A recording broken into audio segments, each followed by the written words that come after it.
Next students, हम frictional force का next article करेंगे 6th, वेरी इंपॉर्टेंट आर्टिकल। जो मैंने कल आर्टिकल कराया था 5th, वो पिछली वीडियो आप देख लेना, वो भी वेरी इंपॉर्टेंट आर्टिकल है और ये भी 6th आर्टिकल भी वेरी इंपॉर्टेंट है। तो स्टेटमेंट है, prove that the horizontal force which will just sustain a heavy particle on rough inclined plane will sustain the same particle on smooth plane whose inclination is less than that of rough plane by the angle of friction। क्या prove करना है? जैसे कि उस पर horizontal force लग रही है, किस पे लग रही है? एक हैवी पार्टिकल इंक्लाइन प्लेन पे, रफ इंक्लाइन प्लेन। ये प्लेन जो हमारा रफ इंक्लाइन प्लेन है, ये पार्टिकल है, बॉडी पड़ी है, उस पर कौन सी फोर्स लग रही है? हॉरिजॉन्टल फोर्स लग रही है। ये हॉरिजॉन्टल फोर्स है जो एक्स एक्सिस के पैरेलल होती है, वो हॉरिजॉन्टल फोर्स लग रही है। ठीक है, will sustain the same particle on smooth plane. ये हम नेक्स्ट प्रूव करेंगे कि वही पार्टिकल पहले तो रफ प्लेन पे है, वही पार्टिकल नेक्स्ट फिगर में बनाएंगे स्मूथ प्लेन पे है, और उसका जो इंक्लिनेशन है वो लेस होगा। किससे लेस होगा? जो rough plane by the angle of friction से। तो हम पहले ना जो रफ प्लेन है, रफ प्लेन पे हम एंगल ले लेते हैं अल्फा, स्मूथ प्लेन पे हम एंगल ले लेते हैं बीटा विद हॉरिजॉन्टल के साथ। ठीक है, हॉरिजॉन्टल के साथ हम ले लेते हैं। तो यहाँ पर जो बॉडी है ये रफ प्लेन पे है, अब इस पे हॉरिजॉन्टल फोर्स F लग रही है और ऊपर नॉर्मल रिएक्शन अपवर्ड डायरेक्शन में होता है, बॉडी का वेट डाउनवर्ड होता है, और जो यहाँ पर जो एंगल होता है वो अल्फा ले लेती है, लेट कर लेती हैं। और जो स्मूथ प्लेन की बात करें तो वहाँ एंगल कौन सा लेंगे? बीटा एंगल लेंगे, वो नेक्स्ट डायग्राम में होगा। पहले मैं आपको रफ प्लेन का एक्सप्लेन कर देती हूँ। ठीक है, तो यहाँ पर हम इसको रिजॉल्व भी करेंगे। सबसे पहले देखो, ये अल्फा एंगल है तो ये नॉर्मल रिएक्शन पीछे की तरफ ड्रॉ करेंगे, ये भी क्या होगा? अल्फा एंगल होगा।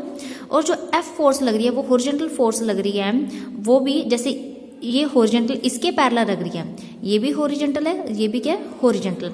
और हॉरिजॉन्टल का इंक्लाइन प्लेन के साथ एंगल कौन सा बन रहा है? अल्फा। ये भी हॉरिजॉन्टल है क्योंकि इसके पैरेलल है, इसका भी इंक्लाइन प्लेन के साथ एंगल कौन सा बनेगा? अल्फा एंगल बनेगा। तो हम इसको रिजॉल्व करेंगे। और जो बॉडी है वो स्लाइड कर रही है डाउन, तो बॉडी नीचे की तरफ जा रही है, डाउन स्लाइड कर रही है, और ऑपोजिट डायरेक्शन में इसकी फ्रिक्शन होगी। ऑपोजिट डायरेक्शन में फ्रिक्शन कौन सी होगी? म्यू आर इसकी फ्रिक्शन होगी। Mu is a coefficient of friction, R is a normal reaction, तो म्यू आर इसकी फ्रिक्शन होगी। अब देखो कि हम इसको रिजॉल्व कैसे करेंगे। जैसे ये डब्ल्यू है, जहाँ अल्फा एंगल बना रहा है वहाँ लगता है cos alpha, W cos alpha, और यहाँ क्या होगा? W sine alpha. ये डब्ल्यू साइन अल्फा हो गया। ठीक है, और एफ फोर्स है, ये इसके साथ अल्फा एंगल बना रहा है, मतलब इस प्लेन के पैरेलल जो होगा एफ कॉस अल्फा होगा, क्योंकि ये एफ फोर्स है, ये वर्टिकल, ये हॉरिजॉन्टल। जिसके साथ अल्फा बना रहा है ये प्लेन के साथ बना रहा है, तो इस प्लेन की तरफ डायरेक्शन क्या होगी? एफ कॉस अल्फा, और जो वर्टिकल है इसकी तरफ डायरेक्शन क्या होगी? F sine alpha, because F resolve हो रहा है हॉरिजॉन्टल वर्टिकल के बीच में। तो यहाँ वर्टिकल में एफ साइन अल्फा और यहाँ पर एफ कोस अल्फा। अब इसको रिजॉल्व करते हैं। बस ये आप डायग्राम्स अच्छे से देख लेना है भी कैसे बननी चाहिए, इसकी डायरेक्शन कहाँ होनी चाहिए, ये रिजॉल्व करना आना चाहिए। तो नेक्स्ट हम लिख लेते हैं कि along and perpendicular to plane, long plane resolve करते हैं और परपेंडिकुलर। लॉन्ग प्लेन ये प्लेन है, इसके लॉन्ग क्या क्या डायरेक्शन आ रही है? एक तो है कि म्यू आर इस डायरेक्शन में जा रहा है, एफ कोस अल्फा जा रहा है, और डब्ल्यू साइन अल्फा, मतलब प्लेन के लॉन्ग हॉरिजॉन्टल, और वर्टिकल में परपेंडिकुलर देखेंगे। अब देखो म्यू आर और एफ कोस अल्फा दोनों की सेम डायरेक्शन है, तो साइन बीच में प्लस का आ जाएगा, F cos alpha plus mu R किसके इक्वल आ जाएगा? जो डब्ल्यू साइन अल्फा इसकी ऑपोजिट डायरेक्शन है वो इक्वल टू के दूसरी साइड पे लिखेंगे, राइट हैंड साइड पे। अब परपेंडिकुलर रिजॉल्व करते हैं। परपेंडिकुलर में आर अपवर्ड की तरफ है और डाउनवर्ड जो एक्ट कर रहा है वो W sine alpha plus W cos alpha plus F sine alpha है। दोनों की डायरेक्शन सेम है, इनके बीच साइन प्लस का आएगा और किसके इक्वल आएगा? आर के इक्वल आएगा, क्योंकि ये ऑपोजिट आर के ऑपोजिट डायरेक्शन है। तो ये रिजॉल्व कर दिया हमने। नेक्स्ट में हम सेकेंड इक्वेशन को म्यू से मल्टीप्लाई करेंगे। देखो mu R is equal to mu W cos alpha, mu से मल्टीप्लाई करेंगे क्योंकि ऊपर भी म्यू आर है, नीचे भी म्यू आर बनाना है, तो हमारे पास आर है इसलिए म्यू से मल्टीप्लाई करेंगे ताकि सब्ट्रैक्ट करने पे कट हो जाए, म्यू एफ साइन अल्फा। ठीक है, जो ऊपर म्यू आर है वो कौन सी साइड पे है? लेफ्ट साइड पे है। नीचे भी म्यू आर कौन सी साइड पे है? लेफ्ट साइड पे है। हम यहाँ पर अगर इसको ऐसे अरेंज करना ऐसे भी कर सकते हैं, डायरेक्ट सब्ट्रैक्ट भी कर सकते हैं, इन दोनों को सब्ट्रैक्ट करके ये बनना चाहिए। अगर आपने अरेंज करना है, जैसे उन्होंने यहाँ पर अरेंज कर दिया कि ये प्लस की टर्म उधर ले गए, जैसे म्यू आर ये प्लस की उधर के क्या हो जाएगी? माइनस की, minus mu F sine alpha, और इज इक्वल टू इधर क्या रह जाएगा? म्यू डब्ल्यू कॉस अल्फा, और दोनों को सब्ट्रैक्ट कर दिया। जब सब्ट्रैक्ट करोगे तो म्यू आर खत्म हो जाएगा, म्यू आर से म्यू आर कट हो जाएगा, बचेगा कि एफ कॉस अल्फा में से सब्ट्रैक्ट किया mu F sine alpha, subtract करेंगे तो ये भी माइनस का साइन है, माइनस माइनस क्या हो जाएगा? प्लस का, और यहाँ से एफ भी कॉमन निकल रहा है तो अंदर रह जाएगा cos alpha plus mu sine alpha, और राइट को राइट से सब्ट्रैक्ट करेंगे डब्ल्यू साइन अल्फा और minus mu W cos alpha, इसमें से डब्ल्यू कॉमन निकाल दिया, अंदर क्या रह जाए sine alpha minus mu cos alpha. यहाँ से एफ की वैल्यू निकाल दी, एफ किसके इक्वल आ गया डब्ल्यू, ये ऊपर टर्म है, ये मल्टीप्लाई हो रहा है ना एफ के साथ, उधर जाके डिवाइड में आ जाएगा। और म्यू की जगह याद रखना है कि हमने tan लैम्डा लिखना है, क्योंकि tan लैम्डा को बाद में लिखेंगे साइन बाय कोस, नीचे भी tan लैम्डा है साइन बाय कोस, फिर हम कॉस लैम्डा एलसीएम ले लेंगे, एलसीएम लिया cos lambda cos alpha minus sign lambda cos alpha, नीचे भी cos lambda cos alpha plus sign lambda sine alpha, LCM लिया और कॉस से कॉस लैम्डा कट हो जाएगा, एलसीएम लेने पे ये आ जाएगा, यहाँ फॉर्मूला बन गया sine A cos B minus cos A sine B, ये होता है साइन ए माइनस बी, यहाँ cos A cos B plus sine A sine B होता है कॉस ए माइनस बी। और ये हमारे पास sine by cos angle same है अल्फा माइनस लैम्डा, तो साइन बाय कोस क्या बन गया tan लैम्डा, तो f is equal to W, ये हमारा आ जाएगा कि f is equal to W tan alpha minus lambda आ गया। ये केस था कि जब बॉडी कहाँ पर पड़ी हुई थी, रफ इंक्लाइन प्लेन। अब स्मूथ इंक्लाइन प्लेन पे बॉडी लेते हैं, उस पर भी हॉरिजॉन्टल फोर्स लग रही है r है, बट यहाँ पर जो एंगल वहाँ अल्फा लिया था, यहाँ एंगल इंक्लिनेशन कौन सा लेते हैं, बीटा एंगल ले लिया। बट ये चीज़ का ध्यान रखना है कि जब भी स्मूथ प्लेन हो वहाँ फ्रिक्शन नहीं होती, स्मूथ प्लेन पे फ्रिक्शन नहीं होती, रफ प्लेन पे फ्रिक्शन होती हैं। जो स्मूथ प्लेन है वहाँ पर फ्रिक्शन नहीं होती गी, ठीक है। तो यहाँ पर फ्रिक्शन की डायरेक्शन नहीं आएगी और फोर्स आएगा, वेट उसका डाउनवर्ड एक्ट कर रहा है। वैसे ही आप रिजॉल्व करोगे, यहाँ बीटा है तो यहाँ पर भी क्या होगा, इस डायरेक्शन में ये भी कौन सा एंगल होगा, बीटा होगा।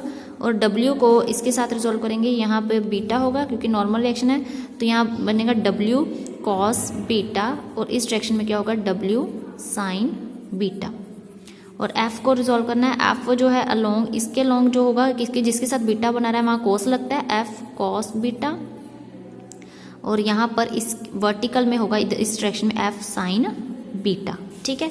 तो यहाँ पर अब हम रिजॉल्व करते हैं, तो along the plane and perpendicular plane. Along the plane देखते हैं कि जो हॉरिजॉन्टल में एक तो एफ कॉस बीटा है, इधर डब्ल्यू साइन अल्फा है, तो एफ कॉस बीटा की डायरेक्शन इस तरफ है, डब्ल्यू साइन बीटा की डायरेक्शन ऑपोजिट है, तो इक्वल आ गए। एफ कॉस बीटा किसके इक्वल आ जाएगा, डब्ल्यू साइन बीटा के, ठीक है। तो यहाँ से वैल्यू उन्होंने निकाल दी कि जो कॉस बीटा इधर मल्टीप्लाई हो रहा है उधर के डिवाइड में आ जाएगा, और साइन बाय कॉस क्या बना दिया, tan बीटा।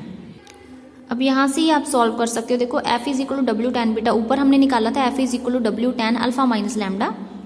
दोनों f की वैल्यू हम कंपेयर करते हैं, कंपेयर करेंगे, जैसे लेफ्ट साइड f है, इधर भी f है, दोनों f है तो राइट साइड इक्वल होगी। राइट साइड क्या है, W tan alpha minus lambda किसके इक्वल होगा, डब्ल्यू tan बीटा, और w से w कट होगा जब इक्वल करेंगे, अंदर क्या रह जाएगा tan अल्फा माइनस लैम्डा किसके इक्वल आ जाएगा, tan बीटा के। यहाँ से tan भी कट हो गया, बीटा किसके इक्वल आ गया, अल्फा माइनस लैम्डा। ये रिजल्ट आ गया। बीटा इज द एंगल कौन सा था, एंगल जो स्मूथ प्लेन के साथ बन रहा था, अल्फा जो है रफ प्लेन के साथ एंगल बन रहा था, और माइनस क्या है, कोफिशिएंट ऑफ फ्रिक्शन, यही हमने प्रूव करना था। देखो स्टेटमेंट ध्यान से दोबारा, कि जो हॉरिजॉन्टल फोर्स जस्ट देखो हैवी पार्टिकल जो rough incline plane will just ten the same particle on smooth plane whose inclination smooth plane का इंक्लिनेशन क्या था, beta is equal to less than that of, less है, कितना less means minus हो रहा है, किससे माइनस हो रहा है, less than that of rough plane by angle of friction. जो रफ प्लेन का जो एंगल है अल्फा, उसमें कितना माइनस हो रहा है, angle of friction, lambda is the angle of friction. तो यही प्रूव करना था, beta is equal to alpha minus lambda, ये प्रूव हो गया, आंसर आ गया इसका। नेक्स्ट स्टूडेंट्स हम आर्टिकल 7 करते हैं, ये भी वेरी इंपॉर्टेंट आर्टिकल है, 2013 में आया हुआ है, आगे और भी मतलब आया होगा, तो ये वेरी इंपॉर्टेंट आर्टिकल है। A body is resting on a rough inclined plane of inclination alpha to the horizon। जो बॉडी है वो रफ इंक्लाइन प्लेन पे है और इंक्लिनेशन अल्फा बना रही है होरिजन के साथ, ये प्लेन का होरिजन के साथ जो एंगल है अल्फा बन रहा है। और the angle of friction being lambda, angle of friction हमें पता है लैम्डा होता है, and P and Q with the least forces which will respectively drag body up and down the plane. जो पी फोर्स है बॉडी को up की तरफ ड्रैग करती है और क्यू फोर्स बॉडी को डाउन की तरफ ड्रैग कर रही है। यानी जो पी फोर्स है बॉडी को ऊपर की तरफ ड्रैग कर रही है, ऊपर की तरफ खींच रही है, और जो क्यू फोर्स है नेक्स्ट डायग्राम हम करेंगे, क्यू बॉडी को डाउन की तरफ ड्रैग कर रही है। तो अलग अलग डायग्राम से उसका रिजॉल्व करेंगे। सबसे पहले पी जो ऊपर की तरफ अगर खींच रही है तो हमने प्रूफ क्या करना है, पी अपॉन क्यू ये प्रूफ करना है, ठीक है। तो बॉडी है उसकी हमने ये तो ड्रॉ करना ही करना है कि इसको ऊपर की तरफ नॉर्मल रिएक्शन होती है, वेट इसका डाउनवर्ड एक्ट करता है। जो ऊपर की तरफ पी फोर्स लग रही है तो coefficient of friction opposite direction में होता है म्यू आर। अगर ये अल्फा है तो नॉर्मल रिएक्शन इसको पीछे की तरफ थोड़ा सा और ड्रॉ करेंगे, यानी ये भी कौन सा होगा, अल्फा होगा। और डब्ल्यू इधर कोस अल्फा बनाएगा, रिजॉल्व करेगा, और इस डायरेक्शन में क्या होगा, डब्ल्यू साइन अल्फा ये होगा, ठीक है। तो रिजॉल्व करते हैं। सबसे पहले देखो जो पी फोर्स है इस ऑपोजिट डायरेक्शन और म्यू आर और W sine alpha same direction में जा रही है। देखो एरो देखो सेम डायरेक्शन में है, तो mu R plus W sine alpha किसके इक्वल आ जाएगा पी के, और उधर से वर्टिकली अगर हम रिजॉल्व करें आर और किसके इक्वल आ जाएगा डब्ल्यू कॉस अल्फा, क्योंकि इसकी नीचे की तरफ डायरेक्शन इसकी ऊपर की तरफ है, तो आर किसके इक्वल आ जाएगा डब्ल्यू कॉस अल्फा। तो देखो यहाँ पर हम ये है हमारे पास P is equal to mu, जो R की वैल्यू हम यहाँ पुट करते हैं, R की वैल्यू हमने यहाँ पुट की, R की जगह रखेंगे W कॉस अल्फा प्लस पीछे W साइन अल्फा। देखो W कॉमन निकाल दिया, अंदर क्या रह जाएगा mu cos alpha plus sine alpha. Mu की जगह हम क्या लिखते हैं यहाँ टैन लैम्डा, टैन को लिख दिया साइन बाय कॉस लैम्डा, फिर एलसीएम ले लिया, जैसे पीछे करते हैं वैसे ही सॉल्व किया, sign A cos B plus cos A sine B का फॉर्मूला लगा दिया, साइन ए प्लस बी ये लग गया। नेक्स्ट में अगर बॉडी क्या डाउन की तरफ क्यू फोर्स ड्रैग कर रही है, नेक्स्ट फिगर में हम क्यू डाउन की तरफ बनाएंगे क्योंकि बॉडी डाउन द ड्रैग कर रही है। तो पिछले में हमने नॉर्मल एक्शन आर ली थी, इसमें हम नॉर्मल एक्शन R1 लेट कर लेते हैं। वेट इसका W है और बॉडी सेम है इसलिए वेट सेम है W, और जो इसका जो बॉडी डाउन की तरफ ड्रैग कर रही है तो इसमें वो कोफिशिएंट ऑफ फ्रिक्शन अपवर्ड होगा ऑपोजिट डायरेक्शन में, वो कितना होगा म्यू R1।